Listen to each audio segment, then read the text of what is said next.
নমস্কার বন্ধুরা, আমিও বাঙালি রান্নাঘরে সবাইকে স্বাগত জানাচ্ছি। আবারও একটা রেসিপি আপনাদের মাঝখানে শেয়ার করতে চলেছি। সেটা হলো মুসুরির ডাল দিয়ে শাপলার বড়া। তাহলে চলুন দেখে না যাক আজকের রেসিপি। এখানে কিছুটা শাপলা আমি আঁশ ছাড়িয়ে ছোটো ছোটো টুকরো করে ধুয়ে পরিষ্কার করে নিয়েছি। আর এখানে কিছুটা মুসুর ডাল আমি ভিজিয়ে রেখে এটা মিক্সিতে হালকা পেস্ট করে নিয়েছি। পুরো কিন্তু মিহিন করিনি, একটু দানা দানা ভাব আছে। পুরো মিহিন করলে কিন্তু আটা আটা টাইপের লাগে, সেই কারণে দানা দানা একটু রেখেছি। আর এখন এর মধ্যে যে যে উপকরণগুলো মিশাবো সেটা আপনাদের মাঝখানে শেয়ার করব। প্রথমেই দিয়ে দিচ্ছি পরিমাণ মতো লবণ, দিয়ে দিচ্ছি কিছুটা কালো জিরে, দিয়ে দিচ্ছি স্বাদ মতো চিনি, যেহেতু শাপলা আছে সেই কারণে চিনিটা ব্যবহার করলাম। দিয়ে দিচ্ছি হাফ চামচ হলুদ গুঁড়ো, দিয়ে দিচ্ছি কুচিয়ে রাখা পেঁয়াজ আর কাঁচা পাকা লঙ্কা, এটাও কুচিয়ে নিয়েছি। এখন দিয়ে দেব এখানে শাপলা, অল্প অল্প করে দেব আর মাখবো। তো ভালোভাবে মেখে নিচ্ছি, সবটাই ঢেলে দিলাম। এখন ভালোভাবে এগুলি মেখে নিচ্ছি চটকে চটকে।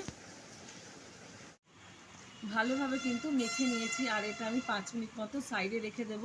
এই যে লবণটা যে দেওয়া হয়েছে এর জন্য কিন্তু শাপলাটা মজে যাবে। তারপরে আমি বড়াগুলো ভেজে নেব। শাপলা ফুলের বড়াগুলো ভাজার জন্য ওভেনে কড়াই বসিয়ে তাতে দিয়ে দিয়েছি কিছুটা সাদা তেল। এখন আস্তে আস্তে করে শাপলা ফুলের বড়াগুলো আমি ছেড়ে ভেজে নেব। আমার এই রেসিপিটি যদি আপনাদের ভালো লেগে থাকে আপনারা অবশ্যই আমার চ্যানেলটিকে সাবস্ক্রাইব করবেন, লাইক করবেন, শেয়ার করবেন। আর এরকমভাবে একবার শাপলা ফুলের বড়া ভেজে খেয়ে দেখবেন, ডাল ভাতের সাথে ভীষণ ভালো লাগবে। দিয়ে দিচ্ছি এরকম করে, যতটা ধরবে ঠিক ততটাই দেব, তার বেশি কিন্তু এখানে ব্যবহার করলে উল্টানোর সময় ভেঙে যাবে। বড়াগুলো একটু উল্টে দিচ্ছি।